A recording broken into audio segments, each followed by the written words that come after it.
Olá, tudo bem? Meu nome é Eduardo Araújo, trabalho no projeto Mosclimate e nesse vídeo vou estar explicando como as previsões podem ser submetidas para a nossa plataforma. Então, nesse vídeo, assume-se que você já fez o cadastro do seu modelo na plataforma. Bom, para repassar as instruções para a submissão do modelo, nós vamos acessar aqui a aba Instruções.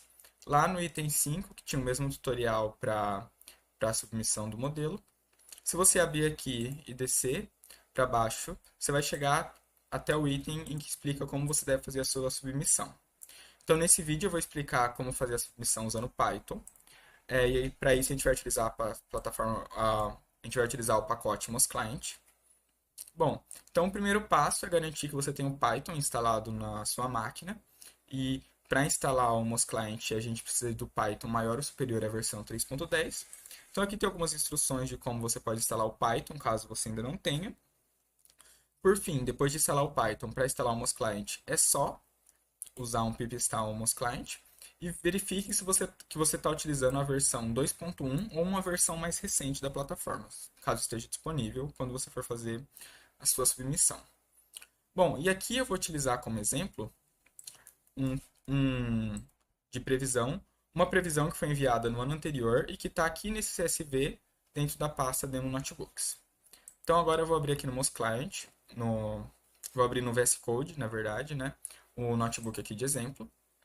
E aqui a gente tem algumas instruções para fazer a sua submissão usando o MosClient. A gente vai utilizar então a função Upload Prediction do pacote. E essa função tem os seguintes parâmetros. O primeiro deles é a API Key, que é a sua chave de API para se comunicar com a plataforma MosClimate. Caso você não saiba qual seja ela, você vai lá no seu perfil do MosClimate, vai na aba de autenticação e vai simplesmente copiar aqui para copiar essa chave. Aí você vai poder colar ela como parâmetro. O segundo passo é você indicar o seu repositório como string no formato nome do proprietário barra nome do repositório, que é o mesmo que você já cadastrou no passo anterior. Você vai ter que informar se a sua previsão é para dengue ou para chikungunya, né? Porque esse ano a gente tem no desafio também as previsões para chikungunya. Se for dengue, coloca a string A90, se for chikungunya, A92.0. Fornecer uma descrição para a sua previsão. O commit que está associado com a sua previsão. Bom, aqui você vai ter que indicar qual foi a definição de caso que você utilizou para as suas previsões. Você tem esse campo published, que ele vai que se ele for definido como true, a sua previsão já vai, assim que você submeter, ela já vai direto para o dashboard. Se ele tiver como false, você vai ter que tornar ela pública depois. Então, se você tem certeza que está tudo certo com suas previsões, recomendo já deixar como público. A seguir, você vai ter que indicar qual que é o level, o nível administrativo das suas previsões. Então, se você está fazendo a previsão a nível de estado, você vai colocar um aqui, e depois você vai precisar só preencher o ADM1. Bom, é, e a sua previsão, utilizando o MosClient, é um Pandas Data Frame, que tem que ter as seguintes colunas. Data, que é a data que está sendo predita, pred, que é a mediana das estimativas das suas previsões, e tem que ter os intervalos inferiores e superiores de 95, 90, 80 e 50%. Por exemplo, para o intervalo de 95%, a gente assume que o lower 95 é o percentil 2.5 e o upper 95 é o percentil 97.5.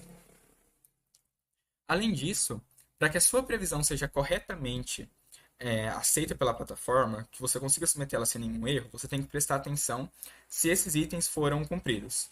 Se as datas da sua previsão começam no domingo, porque para os dados de dengue a gente utiliza esse padrão de semana epidemiológica, começando no domingo. Se não existe nenhuma data faltando, então aqui é importante você prestar atenção com os anos que tem 53 semanas. Se sua previsão ela compreende todo o intervalo solicitado pelas regras do sprint, que são da semana 41 até a semana 40. Se você não tem valor, que você não tem valores negativos, porque a gente está falando de dados de contagem de pessoas, então as previsões têm que ser positivas. E além disso, que seus intervalos são monotônicos, então que o menor de 95, ele é menor que o menor de 90, e assim por diante até o superior. Bom, feito essa verificação aqui, então a gente vai importar os pacotes necessários, que aqui a gente precisa só utilizar o Pandas e o MosClient. A seguir eu vou carregar a minha chave de API, eu coloquei ela no arquivo no .env, por isso que eu não colei ela direto aqui. Aqui eu vou abrir aquela previsão que está lá de exemplo no, na pasta demo notebooks.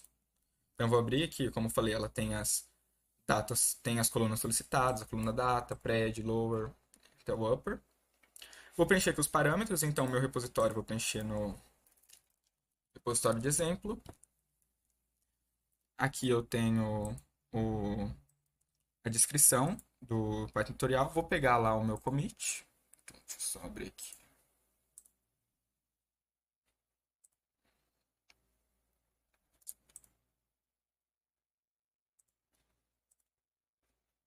Vou copiar aqui o meu commit.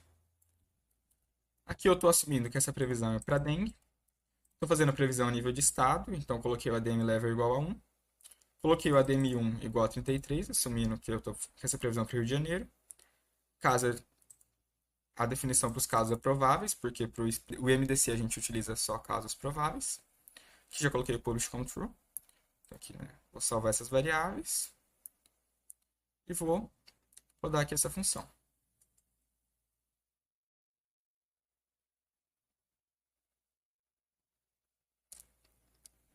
Que vocês podem ver que deu tudo certo, porque eu recebi aqui esse ID associado com a nova previsão. Quando eu for lá agora na plataforma MosClimate, abrir os modelos e abrir aqui o modelo de exemplo, aqui nas predições, vai aparecer a previsão que eu fiz. Então veja que ele já vai plotar por padrão a previsão. Quando a gente tem os casos observados, ele já vai plotar aqui os casos em preto. Eu posso selecionar quais intervalos eu quero ver destacados aqui. Então, se eu quiser, eu posso tirar todos eles. Além disso, posso observar como tabela, né, para verificar se os valores estão corretos. E posso baixar eles também como CSV clicando aqui. Bom, é isso, pessoal, para o vídeo de hoje. Obrigado pela atenção de vocês. Qualquer dúvida, deixe aqui nos comentários, curta esse vídeo, se inscreva no canal para receber as novas atualizações.